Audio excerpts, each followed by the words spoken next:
who, in the opinion of those who have been looking closely at him, does not really, I think, qualify in that he doesn't support true freedom. He doesn't support the idea of not aggressing against one's neighbors. And I want to bring back Lee, and I am going to hold your feet to the fire on this, Lee. And I thank you for having Yeah, absolutely. Like I said, I'm happy to answer any calls you have or any. We do have one holding. Lee Doran is on the line. But let me first answer. Hello? Yeah, you're right here.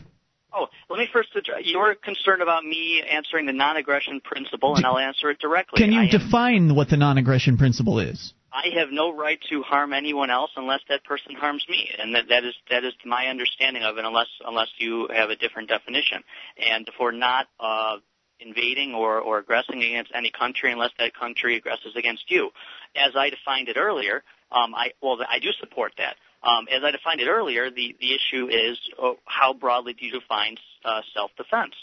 And do you have to wait until you are actually attacked? Like my baseball bat example, if someone's running at you with a baseball bat, do you have a right to shoot that person before he hits you over the head, or do you have to wait? Yeah, I see where you're coming from there, but what you're doing, it seems to me, is conflating individuals defending themselves to the concept of a collective defending itself, which, of course, I'm not a subscriber to. So, I'm fine if the politicians want to fight each other. Yeah. As a matter of fact, I'd pay to see it. But my issue is you can say everything you want about what so and so country did, or the governments of whatever those countries are over there did, and what they deserve as a result of that.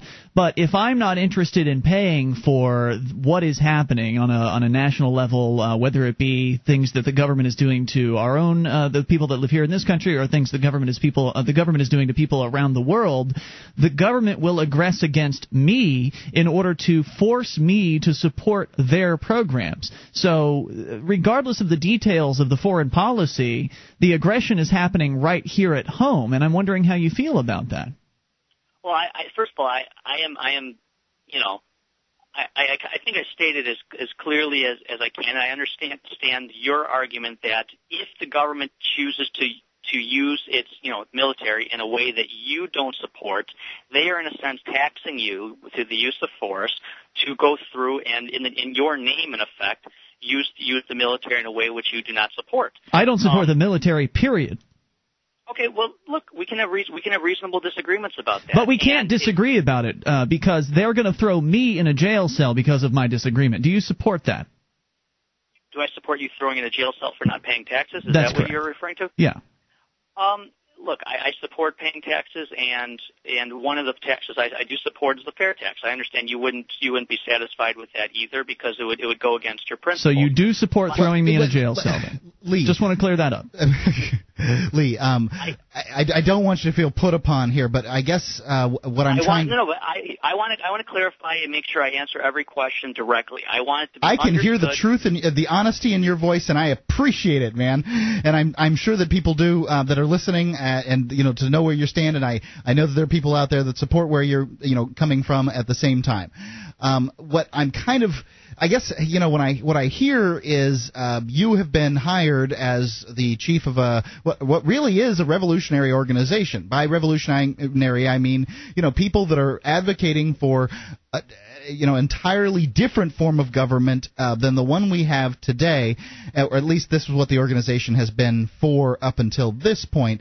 And some of those people have employed as a means to get out from under the rule of the United States government, not paying their taxes. And now you are the leader of this organization of some of these people who choose not to pay income taxes, and you're advocating that they do, from people that leaders that had advocated in a different direction previously. And to me it kind of feels like if they appointed me as Pope or to the Supreme Court. It seems incongruous. Well, look, like I said, I am going to be open to the views of Bureaucrash. I appreciate that. Hold on, let me just understand this. I understand we probably got only probably 5 minutes left. Mm-hmm. I want to be able to call on the phone to be able to answer all the direct questions as possible, and I want to explain my purpose of Bureaucrash, which is certainly not to turn it into my own pet project, certainly not to turn it to a Republican youth organization. There are certain views that I personally have that may be different from the organization. But what I can offer to Bureaucrash is to increase the number of liberty-loving individuals, libertarians, to the organization, and we will have some people currently on Bureaucrash that are total volunteers that say that's totally unacceptable. But I believe that that the ultimate goals that we all share is the limitation of government. Some would go further and be total voluntaries. I think that's fine, and we can share what we share, and that's great. But my concern is, and I understand that you're saying that your personal beliefs aren't going to get in the way of Bureaucrash, but I don't understand how you could be interviewed as the crasher-in-chief of Bureaucrash about liberty and take a principled position when it's clear that you don't adhere to that principle. How can you speak, out of one side of your mouth and then speak out of another side, for what the organization supposedly believes? And it seems inconsistent. Well, in my view, I don't see it as inconsistent whatsoever. Lee, I appreciate that. I want to get to this call here because Dale is on the line from anarchyinyourhead.com. Dale, you're on with Lee Doran from Bureaucrash. Hi, Dale. How you doing? Hi, Lee. Well, first I wanted to just drop off real quick. If you don't get the fallacies of collectivism, then you don't get libertarianism. And that's relating to back what was said before. But the question I had was, there was a huge discussion today that you started about, when you got selected as the crasher-in-chief, and you started a discussion asking for feedback and things like that. And, of course, there was a tremendous amount of negative feedback because your ideals do seem to be in conflict with a lot of Bureaucrash members. And that entire discussion was deleted. And so I'm curious if this is a good indication of how you intend to lead Bureaucrash by crushing dissent and censorship. When someone has a disagreement with you, are you going to delete are you going to rewrite history? No. Let me address that directly. I'm glad we got probably 2 minutes left, and I want to address it directly because this is probably everyone's main concern.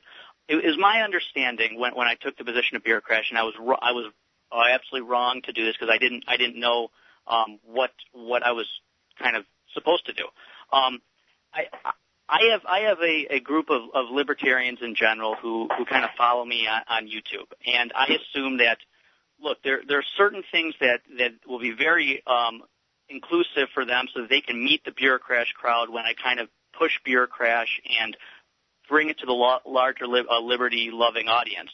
And what I did when I got on Bureaucrash was I saw there were some 9/11 Truth videos on there, and I just assumed that people didn't support that, and I assumed that if I were going to be encouraging people to go to Bureaucrash that I should remove the 9/11 Truth videos.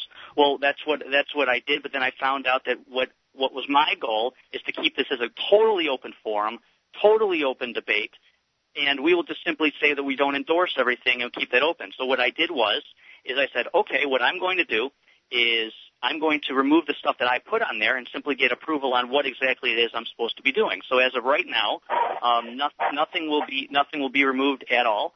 Everything will be a completely open debate, and even if there's something like 9/11 Truth videos, okay, so be it. That stuff's going to be on there. Appreciate that, Lee. Thank you for the call. And debate about your selection as crasher-in-chief, because that's what was deleted. I'm not even talking about the 9/11 Truth. Yeah, we don't really videos. care about 9/11 Truth. I'm talking about the debate. There's a tremendous debate, mostly negative, about your selection as crasher-in-chief, and that was deleted. Thank you, Dale, for the call.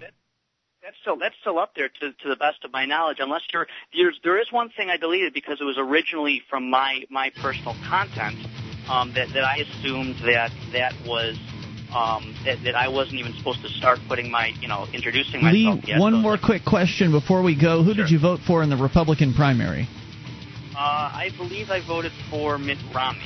Thank you for the call tonight. I appreciate you taking the time. Lee, you've got a pair of them for calling in here tonight. You sure do, and thank you. Appreciate that. Still can't support the organization that you are heading with you behind it. We'll see you tomorrow night online in the meantime at freetalklive.com.